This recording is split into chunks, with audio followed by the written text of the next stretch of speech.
নোয়াখালীতে চলে জানবো যেতে পারি। সুলতান মোহাম্মদ আরিফ যুক্ত আছেন। আরিফ, নোয়াখালীতে বিচ্ছিন্ন কিছু ঘটনার তথ্য মিলেছে গতকাল থেকেই, সেই আপডেটগুলো জানাবেন এবং নির্বাচনী লেভেল প্লেইং ফিল্ড জানতে চাই, নিরাপত্তা পরিস্থিতি জানাবেন, সেখানকার মানুষের মধ্যে ভোটের আমেজ কেমন দেখতে পাচ্ছেন?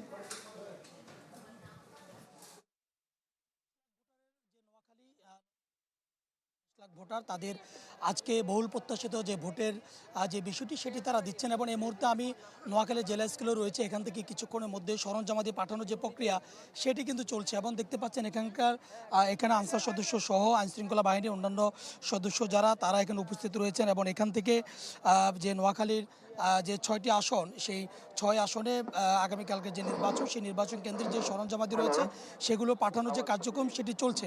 সঠিক প্যাড আর সঠিক তথ্য দিয়ে এসব সামলে নিব এক হয়ে। Monalisa sanitary napkin. এবং সেটিকে ঘিরে আমরা দেখেছি আইনশৃঙ্খলা রক্ষাকারী বাহিনীর সদস্য অর্থাৎ আনসার সদস্য, পুলিশ সদস্য এবং বিজিবি সদস্যদের যে উপস্থিতি সেটি কিন্তু এখানে রয়েছে এবং আপনি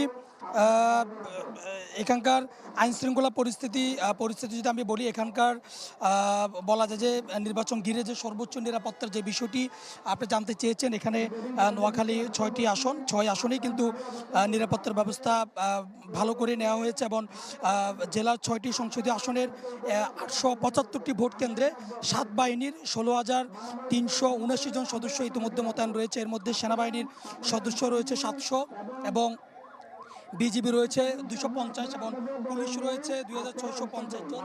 এভাবে বলা যায় যে প্রত্যেকটি আইনশৃঙ্খলা বাহিনীর সদস্যদের উপস্থিতি কিন্তু এখানে রয়েছে।